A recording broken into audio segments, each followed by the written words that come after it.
Hey y'all, welcome back to Group Therapy. I'm one of your hosts, licensed psychologist, Dr. Jessica Rabon. And I'm licensed clinical social worker, Kristen Gingrich. And I'm licensed psychologist, Dr. Kristen Casey. Justin has abandoned us today, but today we are all talking about cultural influences on mental health. So settle in, take a seat, and welcome to Group Therapy. So last week we discussed PTSD and post-traumatic growth and left you with this reflection question. What is a step that you can take this week to move towards growth in your healing? We got a lot of responses, so I just want to highlight a few. The first one, I've been taking steps towards following my dreams, allowing myself to realize my desires and goals matter has been monumental. Oh my God, I love that. Somebody said, mother my inner child, tell her she's good, kind, smart, and that I've got her. KBI's crying. Oh God. What's it like to have a mom who actually says those things? You can mother yourself, KBI. I wouldn't know. Setting boundaries and practicing self-care. And acknowledge that how I react is a learned trauma response, and to treat myself more like my cat and less like an enemy. I think we would probably all be better if we treat ourselves like we treat our pets. True. Oh yeah. Accurate. Yeah. So like I said, today we're talking all about cultural influences on mental health. So I want to start the discussion by asking y'all, when you think of cultural influences on mental health, what are some of the first things that come to mind? Race and ethnicity. Mm-hmm. Yeah, that's where I was going with it. I was even thinking like spirituality, religion. Mm-hmm. I think of regional differences a lot. Obviously, we're in the United States, but regional differences, I'm sure geographical locations and differences. Well, that's something that I always say, like, the United States is so freaking big, but like each state is half the time the size of just a country in Europe. Mm-hmm. Yeah. And so like, even like you take like Pennsylvania and New York, right? They're similar, but they're very different. It's like, England and Scotland. Right? Mm-hmm. They have very many similarities, but, their accents sound different. Yeah.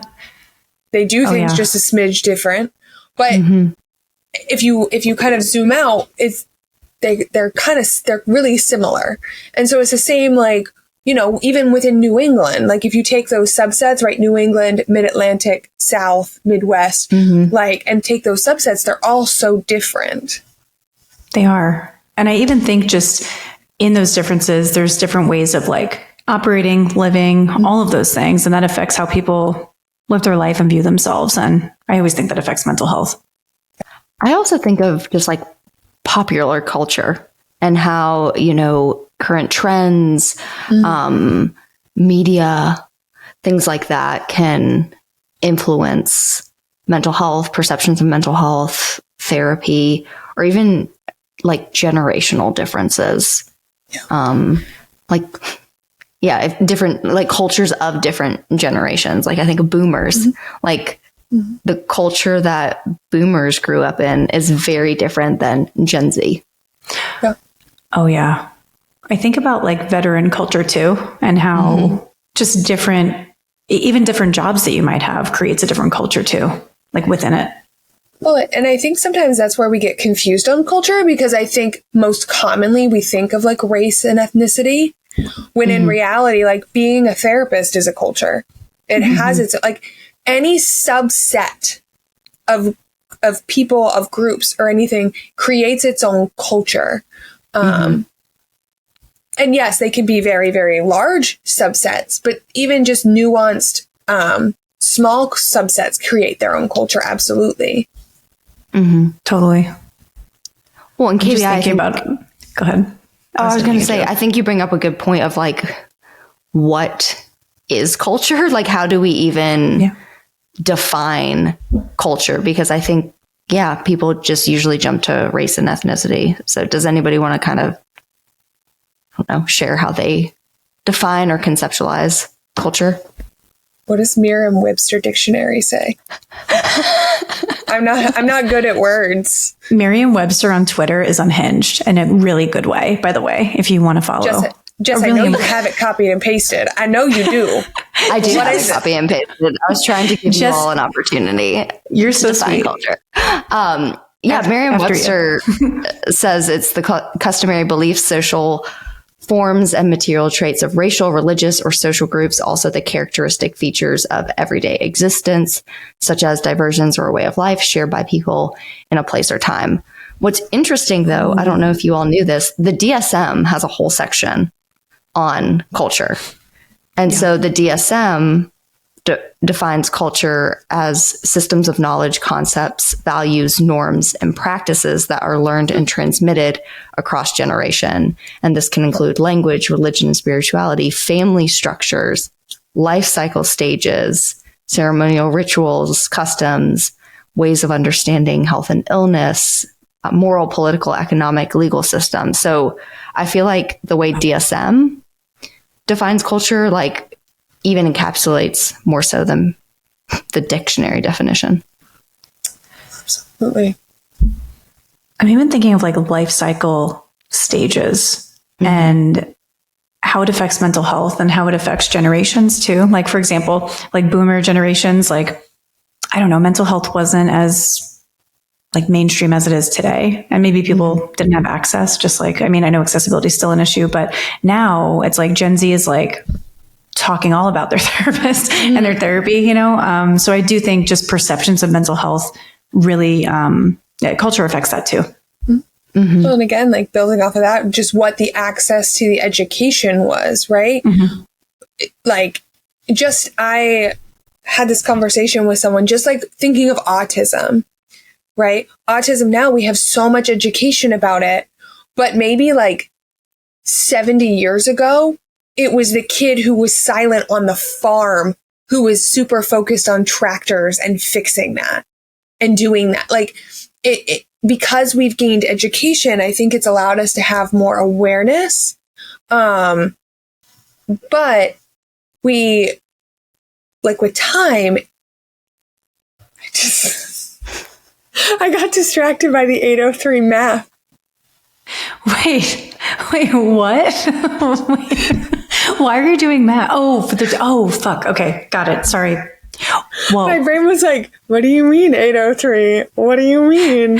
For our listeners, in case Justin doesn't take this out, because he tends to just do this to us and leave in all of our mess ups. We're just trying to figure out when we transition to new topics, just in case he happens to leave this part in.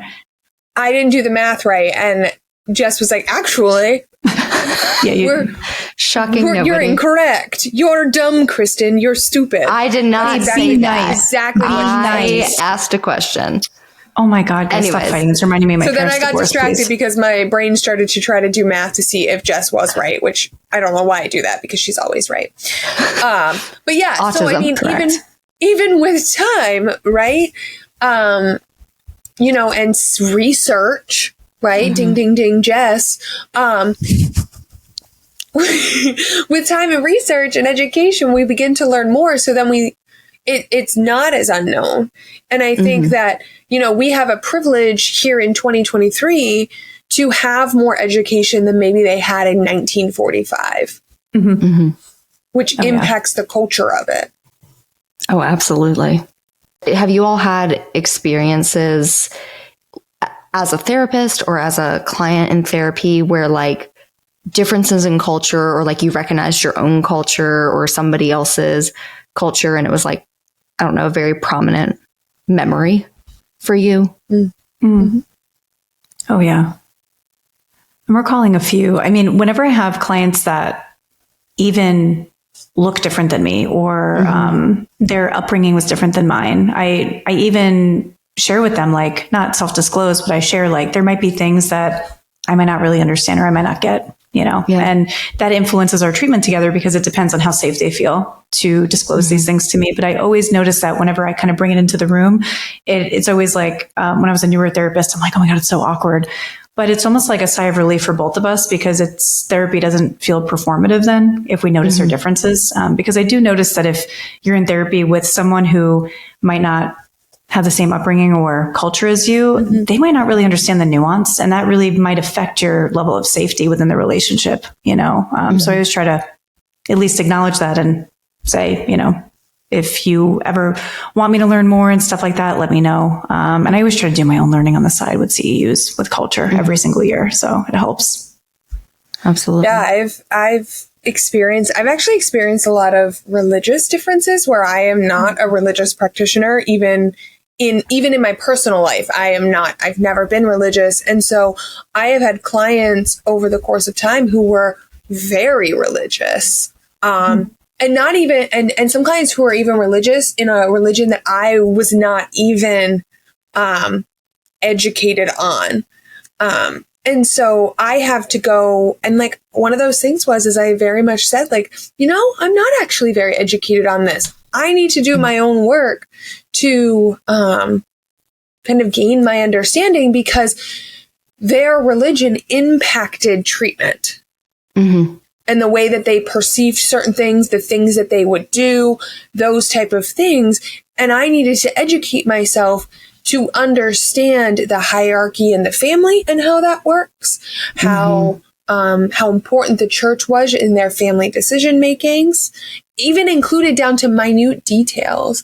So definitely had to look at those things. And, as practitioners, we have to also take it on us to make sure we're educating. I definitely find it okay to ask questions after I've educated myself, because there were things that I was learning and I was like, well, it's telling me that some families don't do this and some families do.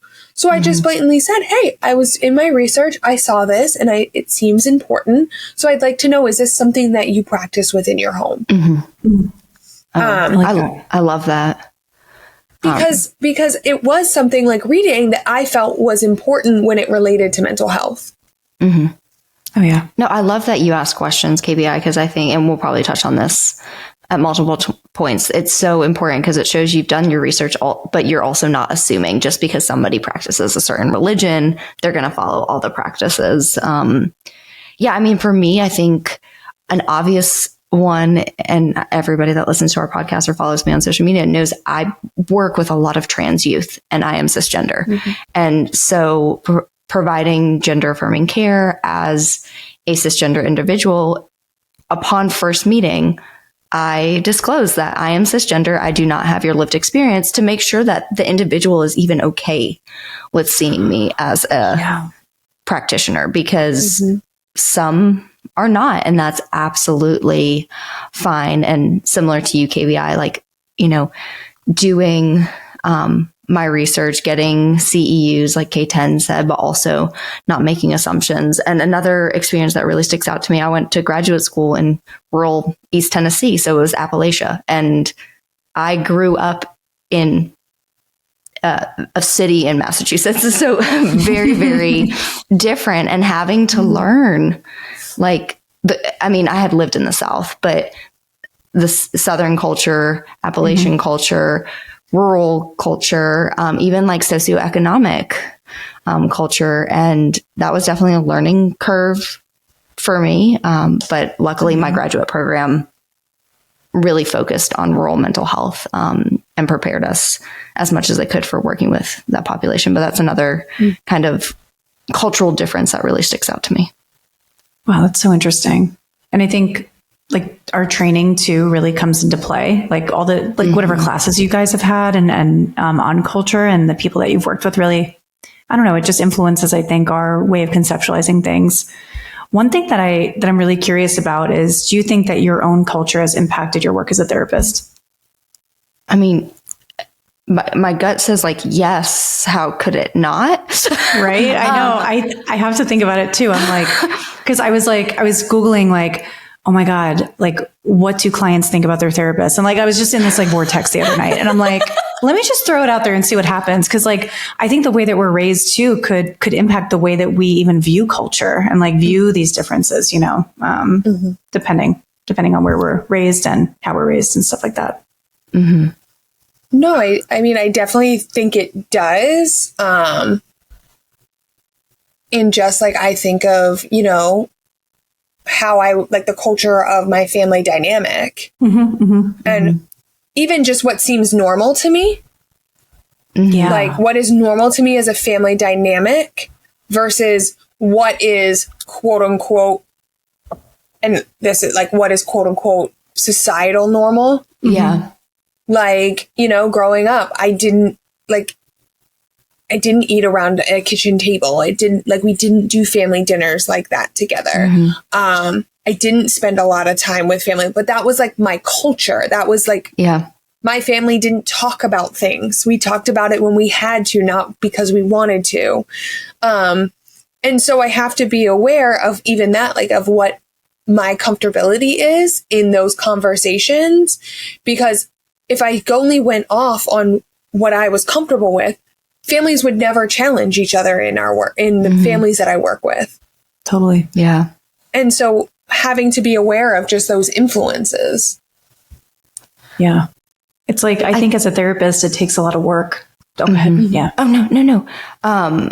No, I was going to say, like, especially reflecting on the question, hearing you talk KBI, I think a lot of, I guess, my role as a therapist and how I've recognized my culture when serving clients is how much I have to like deconstruct my own biases and perceptions based on how I was raised. Because KBI, literally, when you talked about family, one of the first things that came to mind, I grew up in a family. We ate dinner together every night.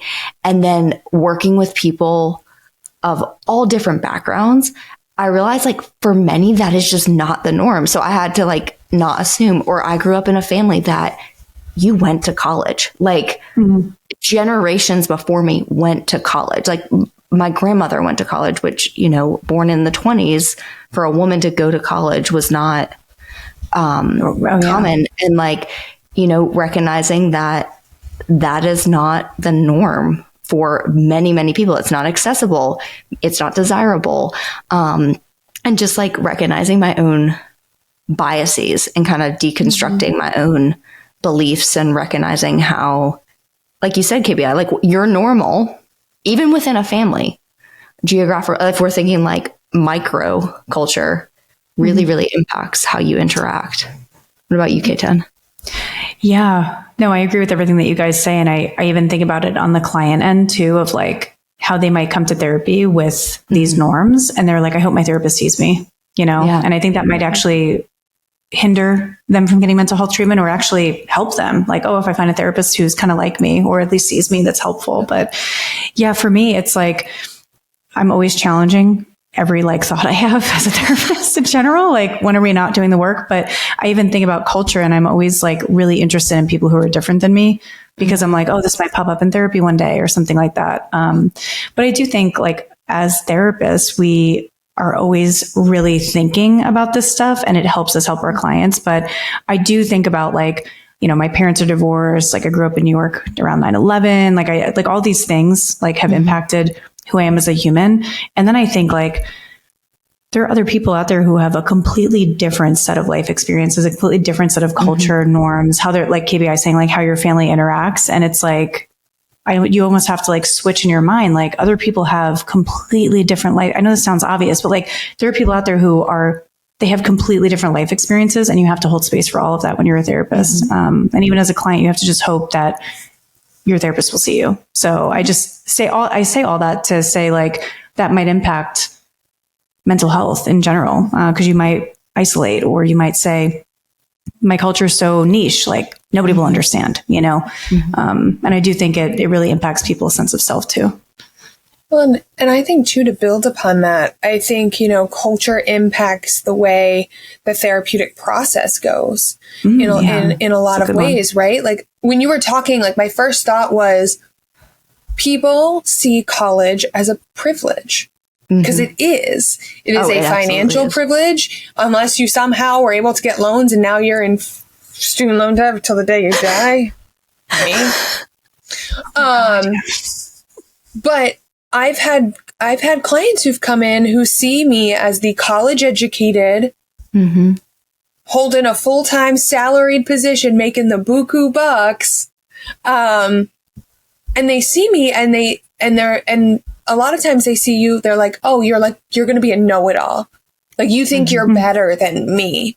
When the reality, and kind of going off of what you said, is like, you never really know, is like, yes, I have a privileged stance that I have this job. I was able to get a college education. But again, I have student loan debt until the day I die. But what you don't see is, I grew up in poverty. I grew up, where the bills were just getting met and things like that, we also have to realize how what we bring to that can also impact our own therapeutic process. So what I bring to therapy as a client may also impact my own therapeutic process, which is completely and utterly valid. Yeah. Oh yeah. There's different layers to privilege, and I think sometimes it's hard to see that. But think about it. The client who grew up in poverty is probably going to feel really comfortable talking to you about how they grew up, and I think it's just interesting because I think as therapists, we could not have the same exact life experience, but we could hold space and really try to understand how it impacts the client. I think that's our job, obviously. But I say all that to really get it out there that your therapist might not have had the same life experience, especially with culture. And it's okay because everybody's culture is unique, especially if it's like a niche thing, like just, where you did your training and stuff like that. I just think about those underrepresented groups who go to therapy and they're like, nobody's heard of where I'm from, or something like that. Yeah. And I think it's important too to ask yourself, what is important when I'm seeking mental health, like therapy? What is my culture important to what I'm trying to work on? Because for many people, absolutely, yes, it is. And so you're going to want to find someone who maybe looks like you, practices like you, has similar life experiences in that way. But if you're also looking at it and saying, I actually don't think I need someone who can 100% relate. I just need someone who's willing to sit in it with me. And that's sometimes the hard question that you have to ask yourself, because those things can absolutely impact. Because like you said, I don't have to know personally what you've gone through to be able to sit in that with you. But if you need me to know what it feels like for you to begin that processing, then that's a whole different ballgame. Because as providers, we're trained to be able to sit in everything and validate and process. But it's really up to the client to say, is this what I need?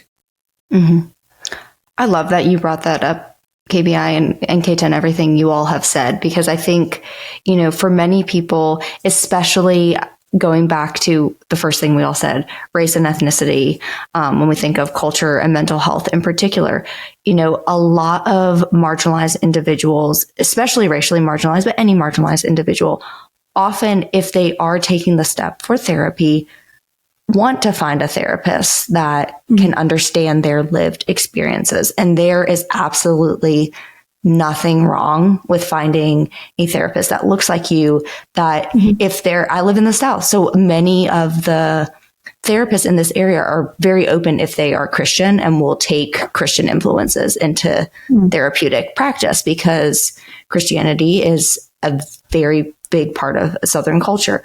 So there's nothing wrong with wanting to seek a therapist that looks like you, have similar experiences. And there's also nothing wrong with seeking somebody totally different. And I think it's also important, and this can be scary for clients, like if there are aspects of your culture that are really important to you and you feel like your therapist is ignoring, not addressing, maybe making assumptions about that are incorrect, like speak up if you feel comfortable enough. But also it's okay to say, I don't think we're a good fit. K10, I love what you were saying earlier about like being seen, and we'll get into this at some point, I'm sure, about like cultural competency and things like that. I'm going to use myself. I will never know what it is like to have lived experience as a trans individual, but I can sit with and see my trans clients for who they are, hear and learn from them about their lived experiences. And for some, that is enough. Just being seen. For others, they might want somebody. But for anybody listening that's seeking therapy and there's aspects of their culture that they really want their therapist to understand, it's important to bring those up and talk about those things. It's also not fully your job to educate. I want to throw that out. Like, it's important that your voice is heard, your story is shared, but you should not have to be spending your therapy session educating your therapist on X, Y, or Z aspect of your culture. Yeah.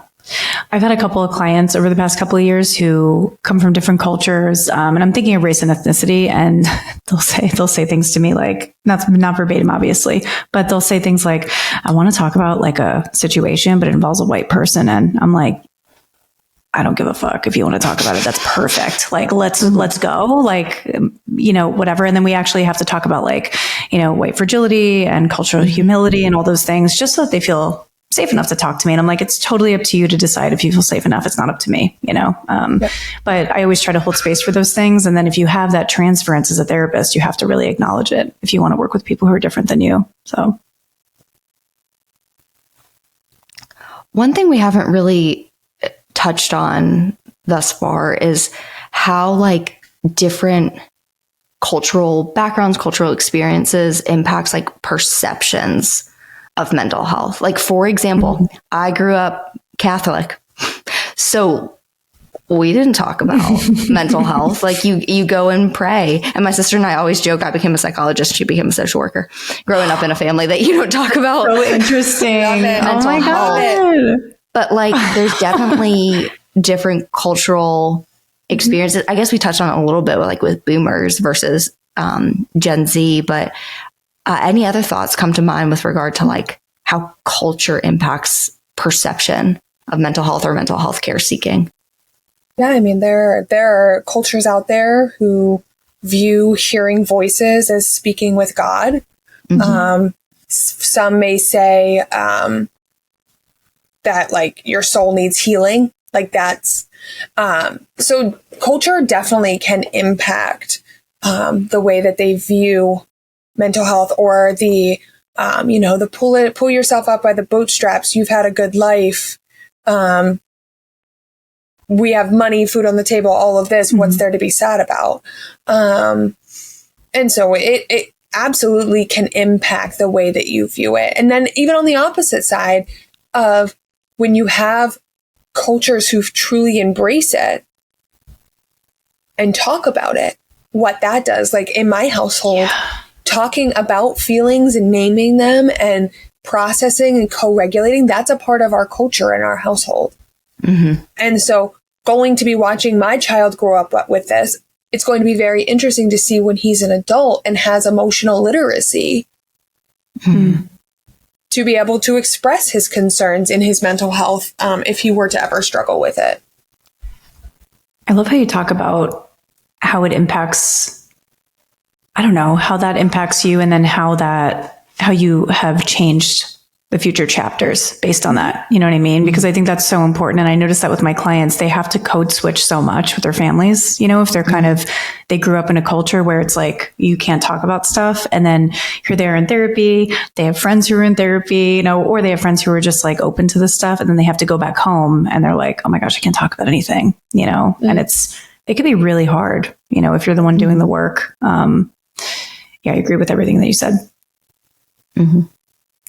I mean, I definitely also think like social media, popular culture, internet, music, all of those things can impact mental health, both positively and negatively. Like, I think all of us at some point, whether on this podcast or not, have expressed our frustration of like bad representation of therapists and mental health in the media. Or even behind the scenes. But also there's with social media, more people talking about mental health. K10's not going to relate to this at all, but KBI, like our emo music from like the early 2000s, like it like, I think even popular culture can really influence how we talk about mental health. Or you think of like when a celebrity dies by suicide, for example. Like discussions about, suicide, mental health, overdose, substance abuse. things like that. Oh, but yeah. it could be both positive and negative, in my opinion. Well, I'm on the same. Even just think about it 30 years ago, right? We didn't talk about depression, but here I am making videos talking outwardly about my own depression treatment. Yeah. And, and just that complete, like you said, like that complete switch to the opposite side where even then, like, I think sometimes, you know, we talk about it to normalize and decrease the stigma because we also want that connection. We want to feel less alone because maybe the people in our home are telling us we're fine and we're really not. Oh my God. Growing up, all my grandma said was, "You're fine. You're fine. You're fine." I love her to death, but she had so many mental health struggles. And I always wonder about the generational thing, like you talk about, and how if there was more just information about it, how people would be different, you know, and how they would feel seen or heard, you know, in their struggles. So it's just really interesting to just think about the generational thing too. I think about that so often because I even think like boomers get like a bad reputation for a lot of things. And I'm like, I get it. And like they grew up in a time where like nobody talked about like anything, you know what I mean? Like nobody talked about their feelings ever. So Yeah. you know, You saying that, K10, reminds me of something Justin brought up in our men's mental health episode. Like, it's not an excuse, but how can we expect men to talk about mental health if they were never given the words or modeled it? So like older generations, like how can we expect boomers to, you know, go to therapy if they never even talked about therapy or feelings or anything of that nature? totally. Or expect to have their kids openly talk about feelings until you actively break the cycle. You know what? We are always open to talking about. That was great. I couldn't think of a transition. The Google Scholar I was Shorts, like breaking the cycle of Google Scholar. Damn it. Google Scholar Shorts. So we've touched on a lot of different things. We were just talking about how really different cultures can impact perceptions of mental health. But the question I want to pose to you all, how do you think different racial and ethnic groups were impacted by the pandemic when it comes to mental health and mental health care? So kind of the opposite. Oh, wow. How this because the pandemic was a cultural phenomenon in many ways. Like it was a cultural experience that we all went through. So how do you think different racial and ethnic groups were impacted specifically with mental health? I'm just like reflecting on the history of like minorities seeking and having accessibility to mental health treatment. And it's kind of slim, you know, just based on the research out there. And I'm generalizing, obviously, but I would imagine that it would continue that way. I'm not sure. Yeah, I'm thinking like, you know, over that course of time, everything that was happening. So Black Lives Matter started to increase during that. I remember specifically searching for therapists of color for several clients and coming up with nothing, if not just one provider in my area, because I live in a very white dominated state. It is.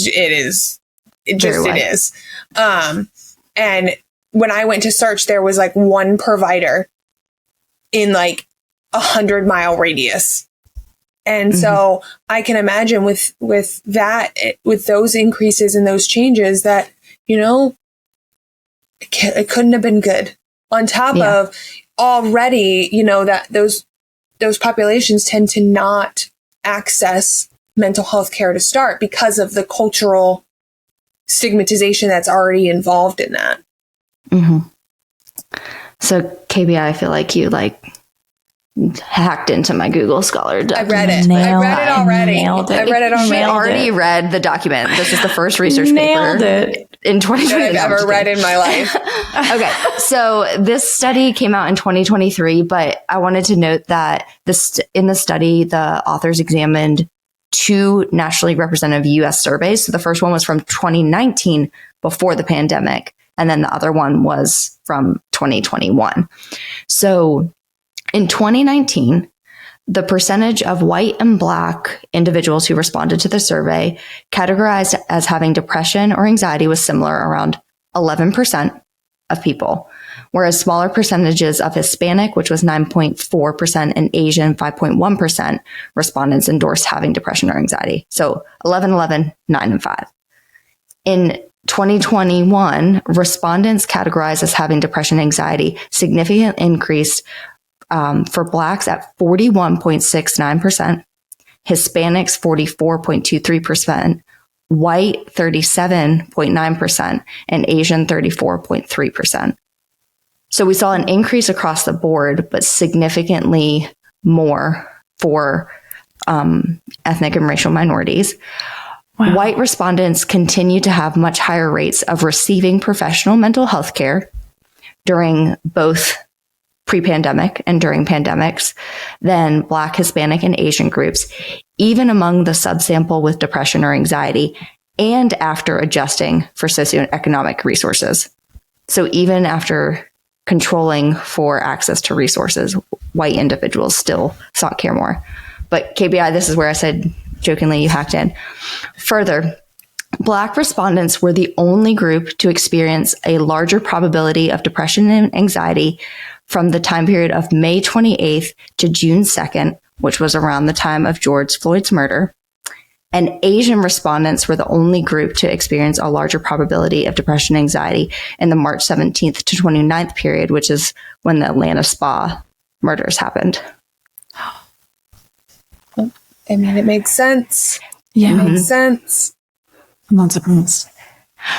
This is one of those studies that's not surprising, but I'm glad it was done because just even for awareness too. Yeah. Awareness, but also, talking about pop culture, but then bringing race and ethnicity. And we kind of touched on this last week in our PTSD episode, like witnessing traumas in the media directly impacts us. And especially if it's repeated traumas of marginalized groups, that's going to significantly impact these individuals even more.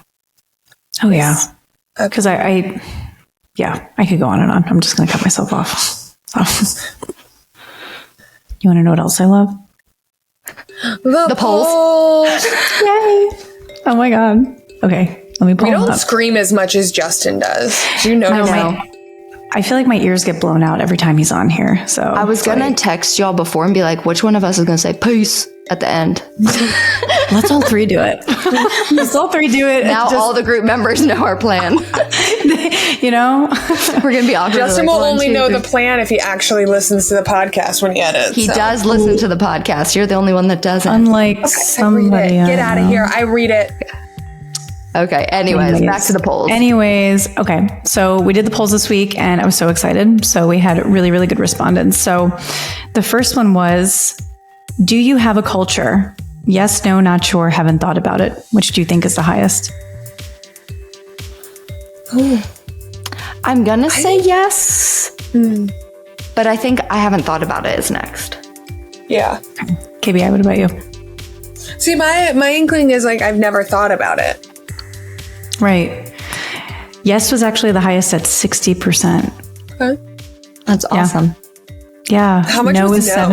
7%. I want to talk to those 7 people. I know, and be like, listen, 7%. I'd be very interested, like, if they would change their viewpoint after, like, either listening to this or I know, like, we provided some education. Like, I'd wondered if they changed their answer.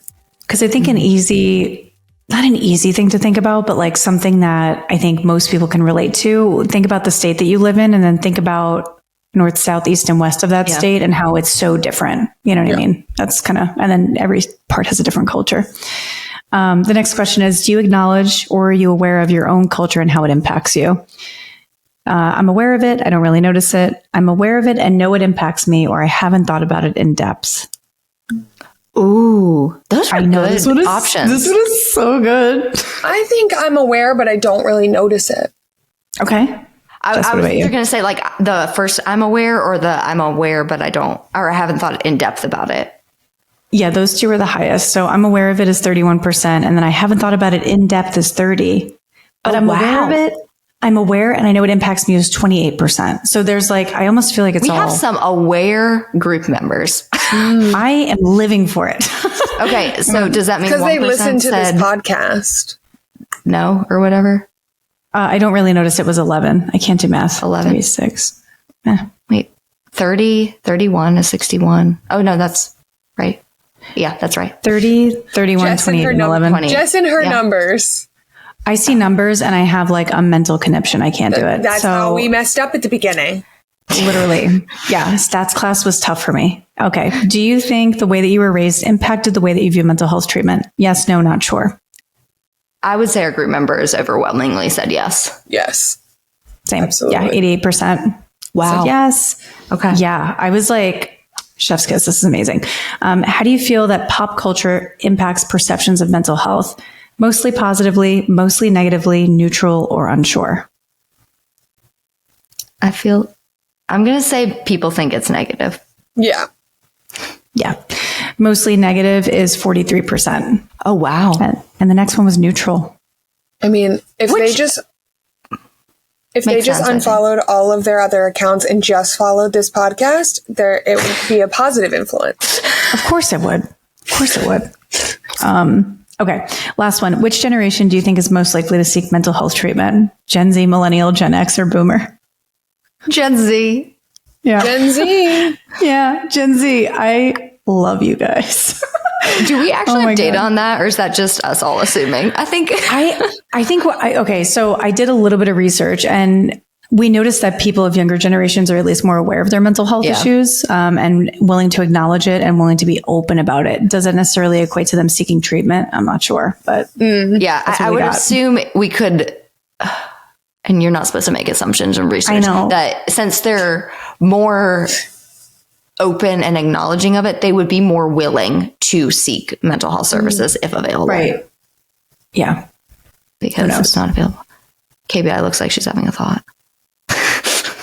No, I You was look just like you- thinking of like when I'm thinking, but I'm also thinking of like what accessibility, like, Yeah. like millennials and Gen Xers have more accessibility than a lot of Gen Zers. Correct. So they might be more apt to seek treatment because they have the accessibility of it. Oh my God, there's so many things that impact it too. Cause I'm thinking of like emerging adulthood, like 19 to 29 and how that like, there's so many life transitions and then you might need guidance and I don't know. There's so many different things. Well, and going back to the generational differences, like if you're a Gen Xer raised by, or a Gen Z raised by a Gen X, or even maybe a boomer, depending on where your parents Yeah. fall, and they don't talk about mental health, Oh my God. you might not be willing to, kind of like you were talking about K10 code switch. Like, okay, I'll talk about it on the internet. I'll talk about it with my friends, but at home, I'm not going to ask to Yeah. see therapy.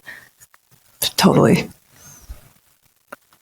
Know what else we're totally into? This is group my member favorite part. questions. Guys, I do the group member questions this week. Yay, finally. Welcome. Whoop, I have a purpose again.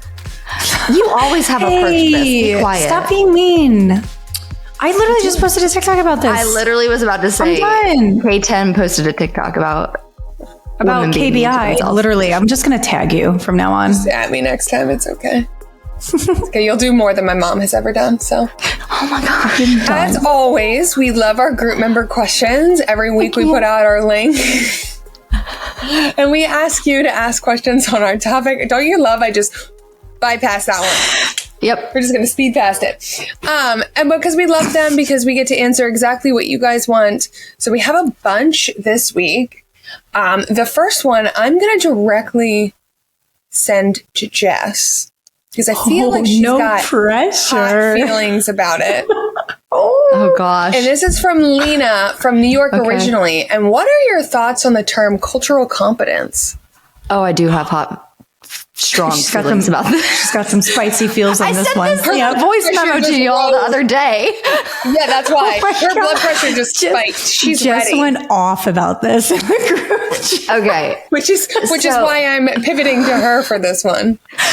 I want y'all's thoughts as well. But okay. Yeah. All throughout grad school, we're taught about cultural competency. Like, I don't know about y'all, but I took a cultural competency class, couple classes. I took cultural competency on my internship.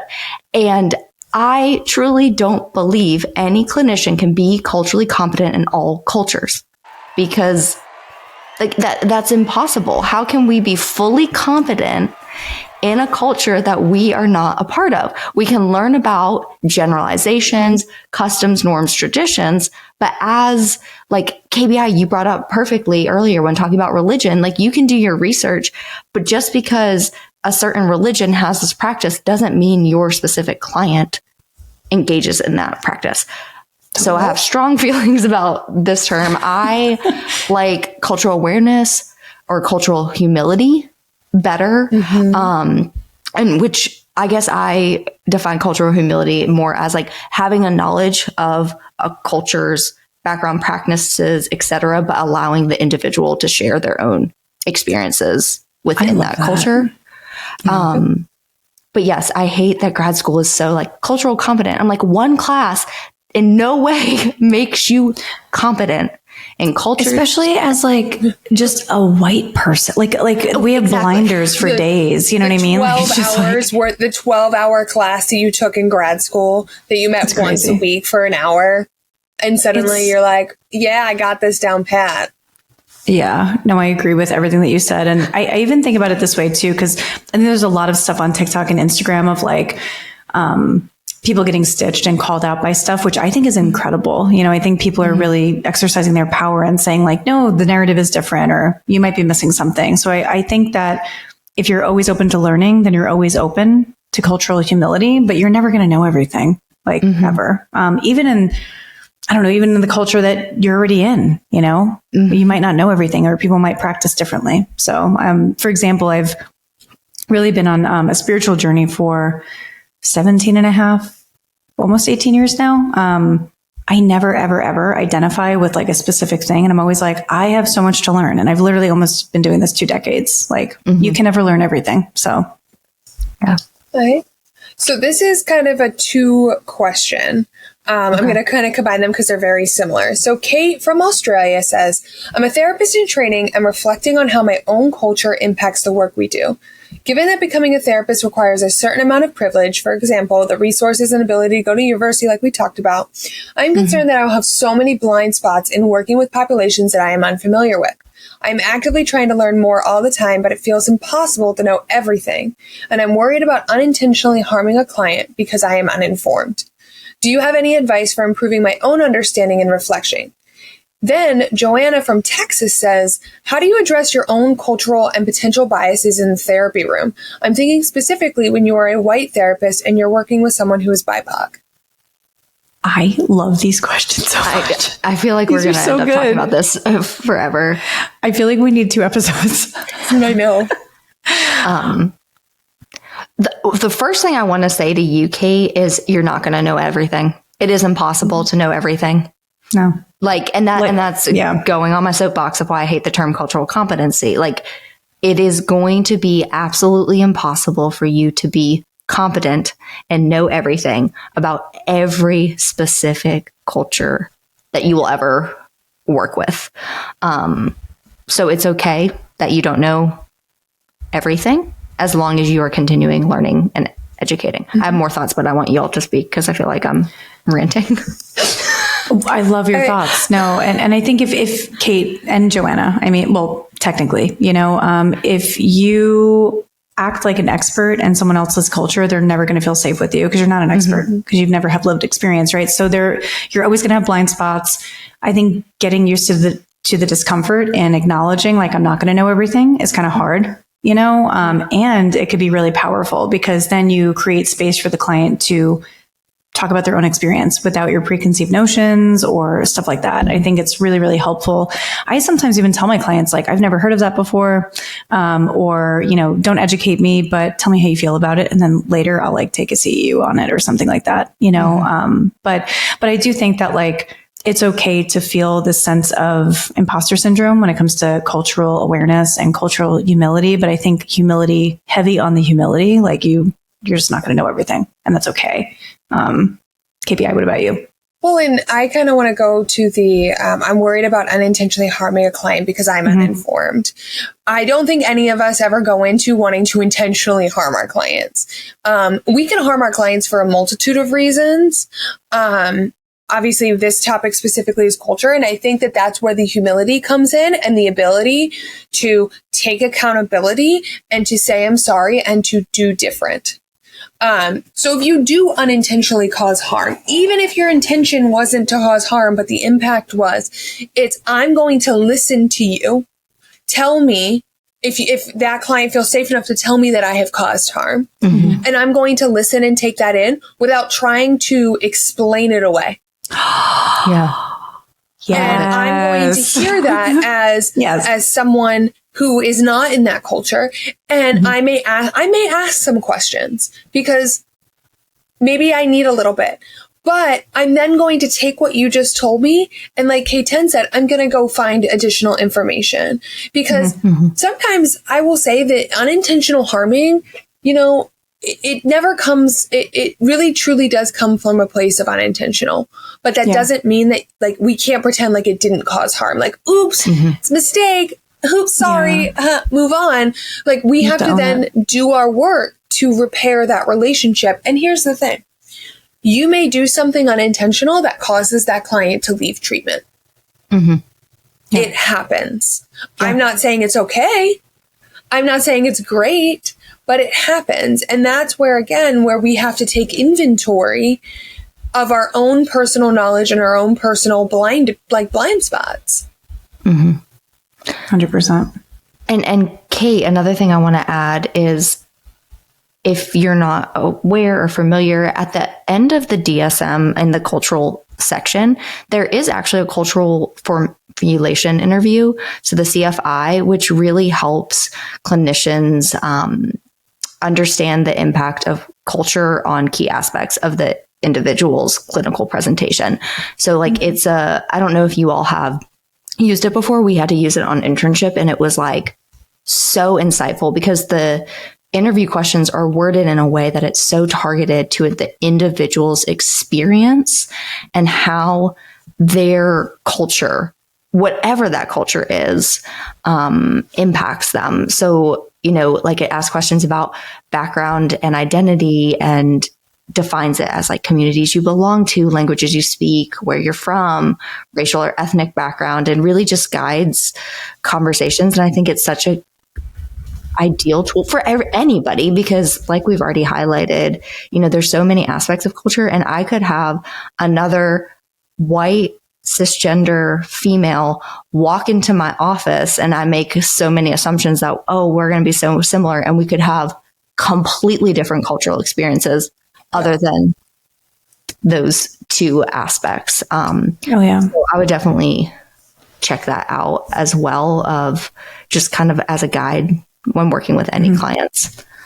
I just want to add one more thing for Joanna. So your question was about, potential biases in the therapy room and how to address them if you're white and you're working with a person of color.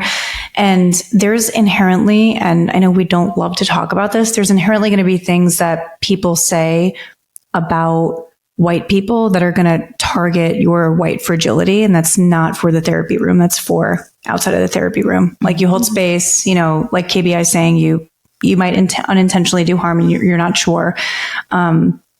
But checking those biases are for outside the therapy room as well. Yep. And I've been with clients who, they'll talk about certain things and they'll be like, can I talk about like a situation, like there's white people involved, and we hold space, we empathize, all that stuff. And then you almost have to go home and check it. You know what I mean? So it's okay to have those like feelings pop up. If you're feeling like, oh, I'm not that kind of white person, because I've had a lot of interns and supervisees tell me that, like, I get it, and not for the therapy room. We're not going to talk about that with a client. You know what I mean? And Joanna, I know that you probably know that already, but I always like to say that out loud because it's something that we don't like to talk about, but we should. So. I love that you brought that up. I think another thing I do as well when, working with individuals from different ethnic, racial backgrounds is if like I have a thought come up that's like an assumption, I ask myself internally, like, am I just assuming this, or is this something that my individual client has told me about their lived experience? Or am I assuming this based on biases, stereotypes, things like that? And there's also been plenty of times where I've been working with, Black, Asian, Hispanic, Indian clients, and I will directly ask, like, how does it feel for you working with a white therapist? And so that we can just put it out there. And I'm very open. Like, if I am, if I make an assumption, if I do something that unintentionally harms you, like, please let me know. And like K10 said, that's not for now. If I harm a client in therapy, obviously I want to process that with them. Right. But if there's things that are said, then I need to do my own work outside, but also being aware that potential biases are probably going to come up, and we need to do the work to minimize the frequency of that. Well, building off of that too, Jess, what you mentioned, it goes right into Sarah from London's question, where they say, how do I work with a therapist who is of different culture? It's not that I have an issue with it. I just know that there's certain things he won't understand because he hasn't experienced it. Sometimes I find certain things embarrassing or know they're a bit backwards, and I'm afraid to talk about it. I know he won't judge on the outside, but I do worry what he may think on the inside.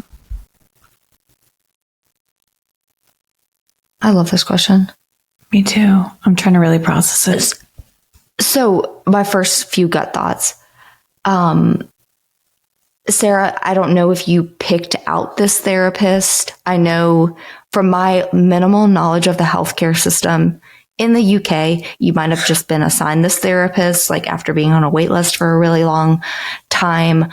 But if there are cultural differences and you feel comfortable, even just addressing the broad cultural differences, like, exactly what you shared with us, because we're from different cultures, I sometimes worry if I say something you may not fully understand, and process that bigger picture, see how he responds. And that would kind of gauge your safety in knowing, can you talk to him more about the specifics? The other gut reaction I had, and maybe I'm like outing myself here, like, I feel like as a human being, I can definitely be like quick to judge, but in the therapy room, like, all of that goes out the door. Like, we are trained, like, I promise. Like, and if you have a judgmental therapist, find a new one if you have the privilege to do so.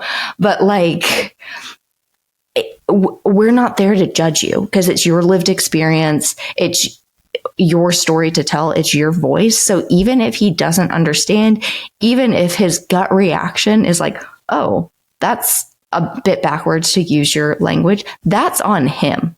That is not on you, because that's him bringing his own perceptions and biases into that. So therapist is not there to judge. But yeah, I would start by talking more broadly about the cultural differences to see if it's a safe place to talk about the more specifics.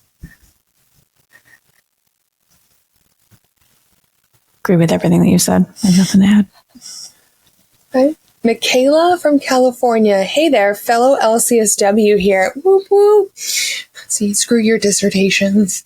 I'm curious at how you help those struggling with depression and/or suicidal ideation discover and explore hope systems if religion has hurt them in the past. Oh. My first reaction is, does it have to be religious? Can they just have a hope system? I know that a lot of times, hope systems tend to be very religious and those type of things, but it doesn't always have to be that way. But it's really figuring out, like, is that client still trying to connect with their, still trying to with their like religion that they've had. Yeah. Yeah. I always try to think about like are they still involved? You know what I mean? I think context matters with that. But I even think too about like the concept of hope could come from so many different areas. And I know for some people who have religious backgrounds, they may put all their eggs in one basket with religion as it relates to hope. And sometimes it's helpful to help the client explore things outside of religion. And I know it might feel weird if they're still in. So again, Michaela, I'm not sure about that. But I think about even processing the concept of being hurt by religion, you know what I mean? And really processing that. And then within that, your client might actually find some hope in other areas, you know? That's just my gut feeling, my gut reaction. Sorry, it closed out, so I was trying to open it. Oh. Are we back online? Yeah. Okay. It was just when she was talking. Okay. Oops. Whoopsies. Whoops. Julie, from somewhere in the world, says it feels like a lot of members of older generations, baby boomers and prior. Is there a name for the generation before baby boomers? Gen X. No, that's right? like the 40s and 50s right now. Like before. Let's see. We're gonna Google. Can we Google it? Google it. So I never knew this. We're raised in environments where the cultural expectations were not to outwardly express emotions or announce that you were getting help. How do you think we've moved away from that as a society with younger generations, i.e. Gen Z and therapy talk, when many members of younger generations were raised by the very individuals who grew up believing mental health should be something that remains behind closed doors? This is why it's so hard for people in general. I love this. Yeah.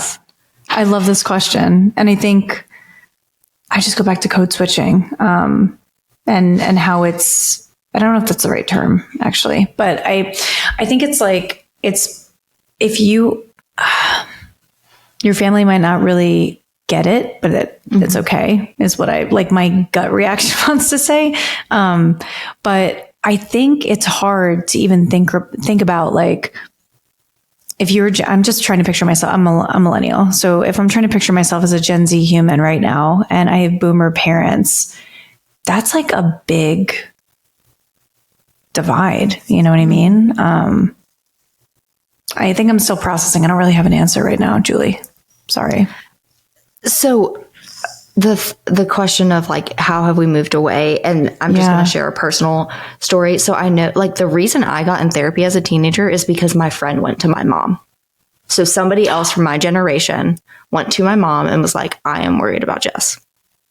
And I was like, oh, really? Good. Yeah. And we got into therapy, and like, that's how the cycle was broken, quote unquote, for me. Mm-hmm. And so I don't know if, maybe more,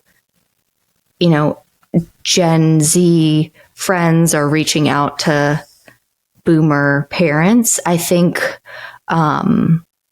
even I think of Gen X, so the generation above all of us, because we're all millennials, even if they didn't grow up talking about mental health, now maybe in their 40s, they're talking about it. So are they raising kids talking about it? Or, I think of moving out to college as a millennial and being exposed to different things. I know mental health was slightly more talked about when I was in college than it was in high school. So you go off, you kind of like break away from that traditional household that you were raised in. But yeah, it is very interesting to think like how, especially Gen Z, is so outspoken being raised by people. But I also think like internet media, highly publicized. I already brought this up, but like suicides, because, we think of like, I think of Robin Williams as a big one, but like, prior to that, there were a few pop culture, individuals that were highlighted, but I think we're actually having conversations about what suicide looks like. I think more advocacy, more like nonprofit organizations. We think of like NAMI, Mental Health America, Association for Suicide Prevention, like all of those things too. Just putting more information out there can help break the cycle. Yeah. No, absolutely. And I think that is all play those parts again. And I think it all just comes down to like wanting to do something different. Mm-hmm. I mean, when you think about it, if you think about even all the generations, it's all about doing something different, right? You even think of boomers and their parents, right? Most of their parents probably worked on a farm somewhere or things like that. And then they went to college. Mm-hmm. Yeah, it's not mental health related, but it's doing something different. Yeah. Even just people who immigrated here, right? My great-grandparents were from Italy, and apparently, according to 23andMe, I'm not really sure about the other half. It's causing much debate in my family right now. But, seriously, it's just crazy. So I still have no idea where I'm from, actually, technically. But if you even think about just the culture of immigrating here and then all of that, plus, like KBI is saying, like they did something different by leaving, that's a whole culture within itself. So, yeah.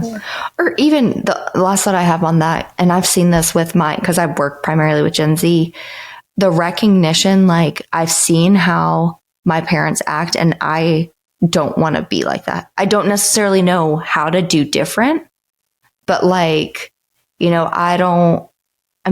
seen this. I think of like generations above like our parents. I don't know, like my grandparents' generations, like you got married really young, you stayed married no matter what. Once again, not necessarily related to mental health. Then we saw, people actually leaving abusive marriages. And I've at least seen with my, clients, people saying like, I don't want to be like my dad who gets angry and yells all the time. Like, I know what it was like growing up in that household. I want to do something different, or I don't want to be like X, Y, or Z person. So like recognizing, hey, my parents did the best with what they had, and I don't want to follow that pattern. And maybe it's not till they get into college or get out more on their own, but going back to that theme of doing something different. Jen from Ohio. Oh shucks, Justin's not here. Sad. Should we all it's say sad when nobody screams for Ohio? OH. My Justin. There's all these like memes about Ohio people, and I seriously wonder if he's like one of them secretly, and I don't really know for sure. He's an Ohio person. He's a Florida man. Like he's just not both. winning. That's a double whammy. Double fucking whammy. Damn. So. Anyways. Jen from Ohio wants to know, do you broach current events with your clients in session if you feel like they may be affected? So, for example, recently here a law was passed in the House equivalent to Don't Say Gay. Would you bring that up with the LGBTQIA plus clients or just let it be?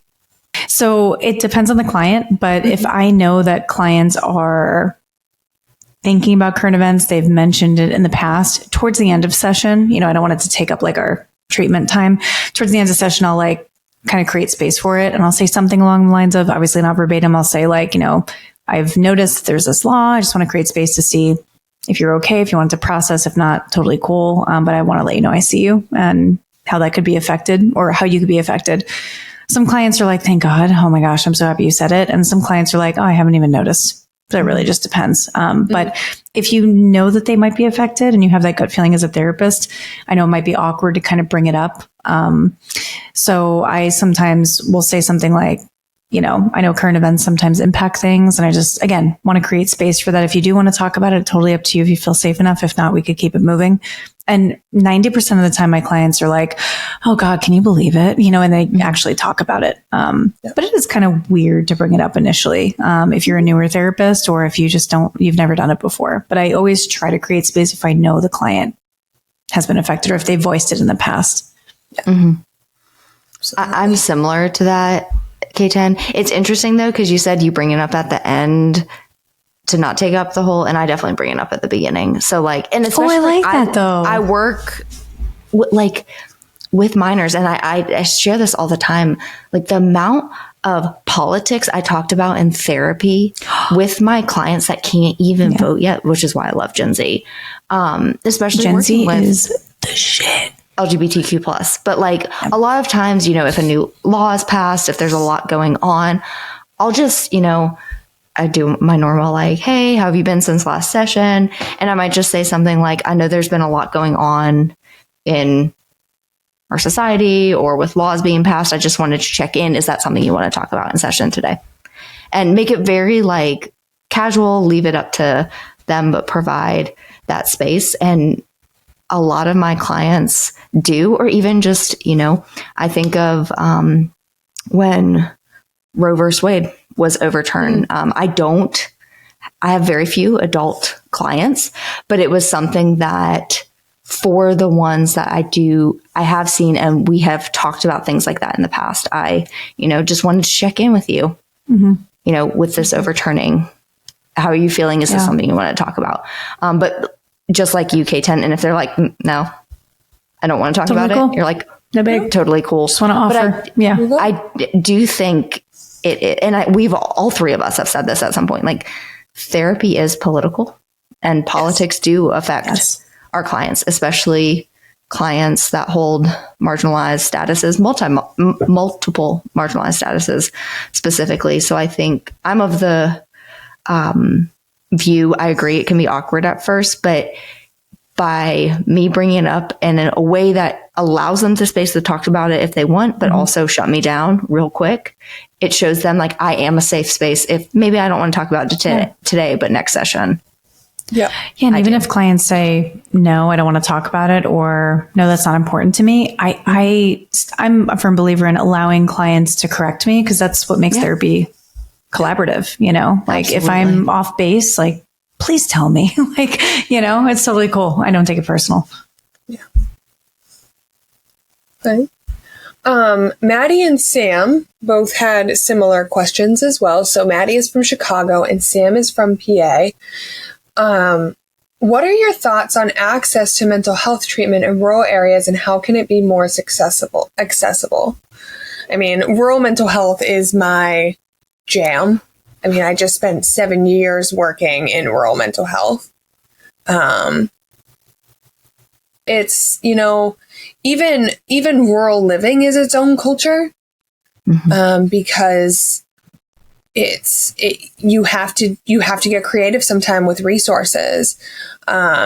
Maybe there isn't a grocery store within the next half hour, so you have to get creative. Maybe you have one therapist who sees everybody in a half hour radius, because that's the only thing that's accessible, and she has a wait list a year and a half long. I think COVID has helped make mental health treatment more accessible, because we have opened the doors with Zoom and telehealth. Not that didn't exist before, but it did not exist to the level it has. So you could have clients who are seeing people who, they're providers in Portland, but they're 2 hours away in Bangor, for anybody who knows Maine geography. But in the middle of nowhere. It really is. But that's the hardest part. But even then, you have to have the bandwidth in order to do things like Zoom, and Maine is notoriously sucky with bandwidth, especially in rural communities. I just remember being when COVID first started, there were towns telling families that they would have to pay $5,000 to put a pole up so that they could get better Wi-Fi at their house, because their kids couldn't do schooling. Oh my goodness. Wow. Because they couldn't get Wi-Fi. So it's so hard. And Jess, I know you also worked in rural. So what are your thoughts? Yeah, no, it is hard. I think one thing that, at least where I was in East Tennessee, that we did and my program focused on was that rural integrated primary care. So embedding mental health providers in primary care settings. One, it reduces stigma. So I worked at a pediatrics office, and a nurse would go grab my patients, room them.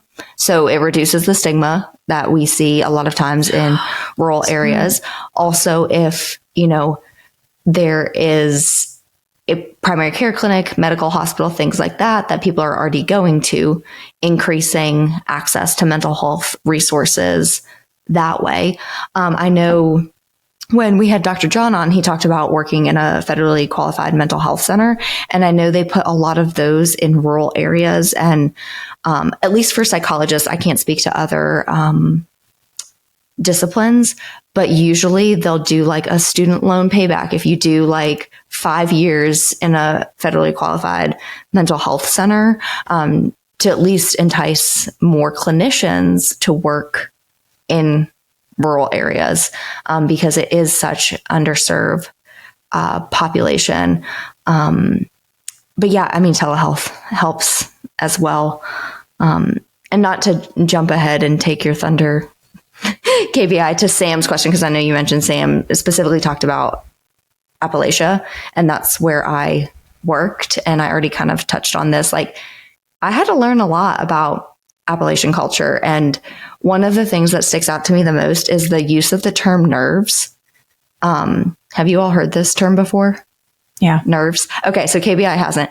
So nerves is a term used by the people of Appalachian heritage, and it really can describe any symptoms related to stress. So it could be physical symptoms. It could be anxiety. It could be crying, GI issues, low energy. It could be something like psychosis, but they describe like, Aunt so-and-so's nerves really got her, or, I'm here in treatment because of my nerves, and learning how to say like, how do nerves show up for you? Because it's like just a dialectic, I guess, a term that they use. But even things like, from my experience and I actually took a whole cultural course in Appalachian culture because we lived there. Just, kind of being weary of outsiders, distrust of different healthcare providers, obviously things like lack of access to care, even just like lower health literacy. And this applies to rural, like really a lot of rural areas. This is a generalization, but lower education, not having access to healthcare. So then not having the language around healthcare. And I mean, I can think of in East Tennessee, we had this mobile like dentist that would go around, because even like access to a dentist wasn't accessible to a lot of people. And then we think of things like, Appalachia has a lot of opioid use and prescription pill addiction, and things like that. And so I think I could talk a lot about that, but the thing that sticks out is nerves. But I think it applies to a lot of rural areas. Just individuals in rural areas face a lot more barriers than individuals in suburban areas. We know like suicide rates are higher. If you can't go into KBI's point, if you can't get groceries within 30 minutes, like the idea of seeing a therapist that is closer is probably non-existent. And then there's like, at least in Appalachia, like literal geographical barriers. Like if you live in a holler, I don't know if you all know what a holler is, or like on a mountain or something, and then there's like physical barriers for you driving places. Oh yeah. You're not going to be able to get there. Oh my God. Yeah. It's so wild because I grew up in New York City, and it's like, I just cannot imagine the barriers that people have to face to like, you know what I mean? It blows my mind. I live in the Midwest now, and even that's a culture shock for me. So when I hear about this, it's because I haven't really worked much with people in rural areas. I have like a couple of clients right now who are in remote areas that have relocated there and stuff like that. But I haven't really done a lot of training on it, and it's one of my things that I'm working on. But it's just such a different experience. Like the things that we take for granted living in a city, you know what I mean? It's just so interesting. So.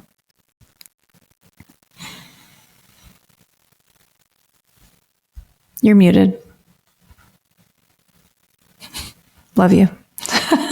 Every time. Every it's time. Okay. It's Adriana okay. from Okay says, is there any circumstance or situation that you would recommend or refer a client out to a therapist that belongs to or might better understand their culture? Yeah. I mean, if a client comes to me and they're really, for example, just say they have religious trauma and I don't have experience with religious trauma as it relates to who they are as a person and their culture and just them as a human, I'll absolutely refer out. I would much rather refer to one of my friends who knows a lot about that stuff rather than take on the client myself. Mm-hmm. And I think it definitely comes as like, how much is your culture impact? Like when you're coming in and what your presenting problem is. If your presenting problem is solely based in your culture, then that's on us as providers. And even if your culture isn't, if you just come in with a presenting problem and as providers we're like, ooh, that's not in my skill set, it would aid you for that we do refer out because again, the goal is to not cause intentional harm. If we were to keep you on knowing full well we weren't going to be able to help you, that's causing intentional harm. Yeah. The only other time I would think, in addition to the ones you said, is if a client has expressed either very overtly or subtly that they would feel more comfortable with a therapist who might better understand them. Or like if you are feeling like your client is having to explain themselves and their culture for most of the session, even just approaching it like, I noticed X, Y, or Z. I recognize I'm from a different whatever background it is. I'm wondering, would you feel more comfortable talking to someone who has a better understanding of your culture from the same cultural background and having that open discussion. Because the three of us sitting right here are not going to be the right therapist for every single person, regardless if it's a cultural mismatch or other circumstance. But if you're noticing like, maybe they're like over explaining or have made some comments about like, well, if you were from my culture, you would understand or things like that, like just addressing it and seeing like, and maybe they do feel that way, but don't want to upset you. So just saying like, hey, I've noticed X, Y, or Z. Would you feel more comfortable? I can refer you to a colleague. Okay. Let's go into our last question.